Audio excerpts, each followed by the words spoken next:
Do you ever feel lost in life, stressed out, have anxiety, feel lonely, feel like whatever you're doing doesn't matter? Diarrhea? Well, I can't help you with any of those things, but I can help you make a Pluggnb type beat. So let's get into it. Alright, so first for these types of beats, most important thing is sounds. Definitely probably the best VST for this, and it's pretty cheap, is Purity. Actually ended up buying it just for this beat, just for like the lead sounds. Other VSTs that are pretty good, and I'm just speaking for what I have. Keyscape is pretty good, it has a lot of really good Rhodes sounds. Labs has some good free sounds that you can use. Or if you have FL Studios, you can just use the Rhodes preset in FL keys and then just maybe add some delay and reverb to it. In terms of BPM, like 140 to 145 is a super solid range for these types of beats. I'm just gonna use 140 here today because it'll work. Alright, so first sound I'm gonna be using is a Rhodes piano, which is just in Keyscape. You just want a nice, dreamy piano. And now to build this progression, I'm gonna show you guys a little trick. So I kind of want it to go at like this kind of a rhythm right here. So one long chord and then two shorter chords right here. So to start, I'm just gonna build out one chord.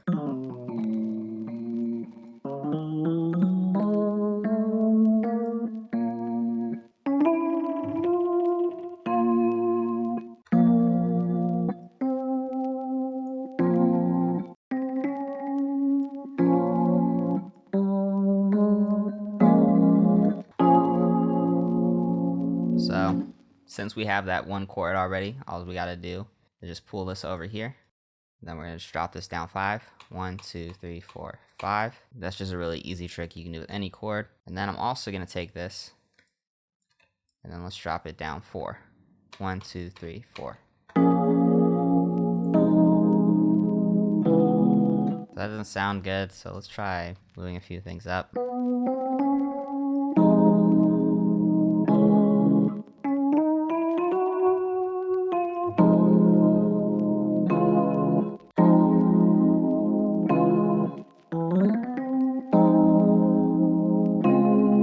There we go. Just pop this one up right here. Alright, so that sounds pretty good.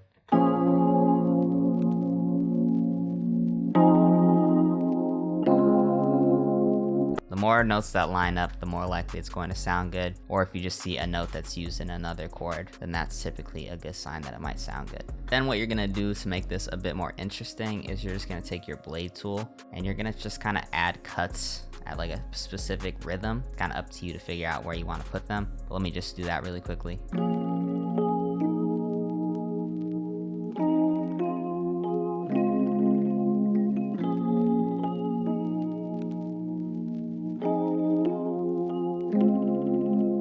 And there's a few key things that I did here. A really good way to kind of make it sound more interesting is originally it was set up like this. So this D sharp was down here and this F was right here, for example. But because I know it's going into the next chord, which has a D sharp right here, played around and moved this up right here and it just ended up sounding good. And then the same over here for this F.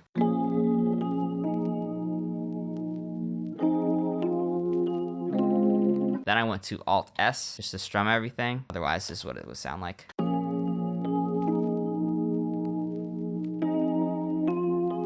Way more stiff than something like this.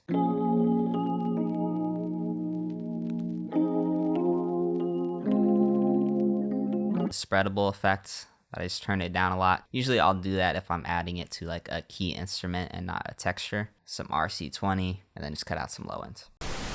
So next, you can feel free to layer your keys if you don't feel like they're full enough. But for me personally, I kind of want to add like a texture sound just to make it sound a little bit more interesting. So I loaded up this kind of like bell sound in Omnisphere, and then I'm just putting it over these top notes, just creating like a little basic melody.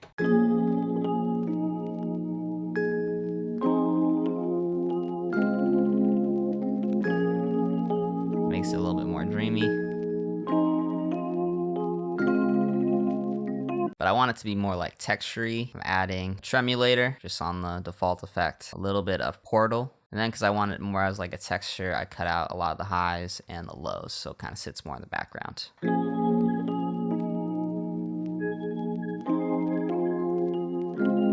So much better.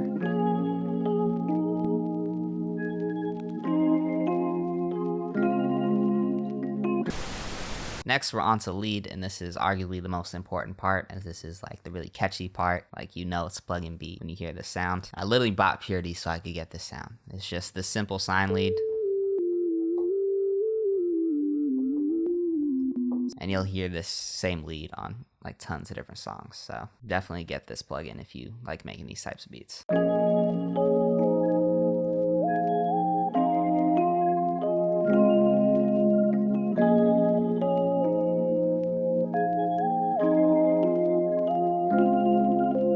So the key for these counter melodies is you want something that's really simple, really catchy, but not to the point where it gets annoying. So if I pull this over right here, you can see at the start, it's about the same. And then there's just one minor change right here. All I did was I flipped 2 notes around right there. And then I also kind of close out the loop right here with that C. Next, I found this sound called Aftertouch in Analog Labs, and I just layered it over.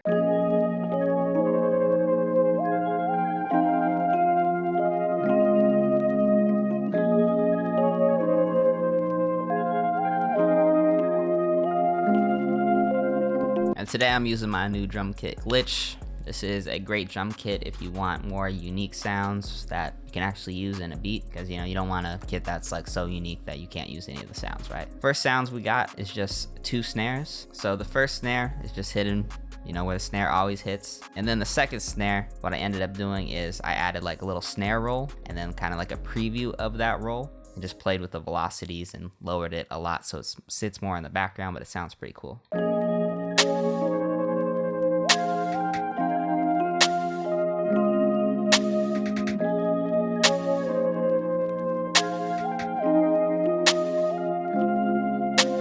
And the next thing that I did was I kind of had 2 hi-hats bouncing off each other, and these are just kind of light hi-hats, meaning they don't sound like, I don't know what I'm saying.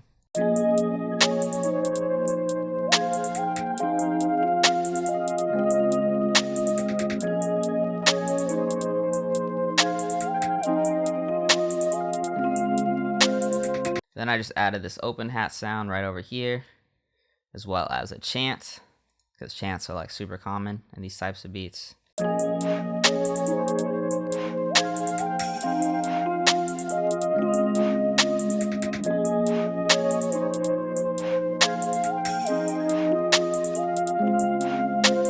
Then last but not least, just added a full sound 808 and a kick. And I opted just to keep the pattern very open, just because a lot of the rappers that'll get on these beats are very melodic. I just feel like it adds the most space when the 808s aren't too busy, but feel free to do whatever you want.